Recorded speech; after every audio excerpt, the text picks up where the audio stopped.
I've been wrestling for 11 years now. I started when I was 13. I actually went to a Stampede wrestling show, and at that show I met Teddy Hart.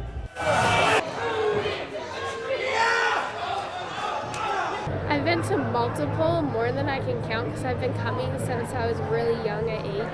1, 2, 3! Brody Malibu. I want to see him fight. I truly think that this is where I want to be right now. I have a 9-to-5 job, and I come and do this, and I really enjoy doing this a lot.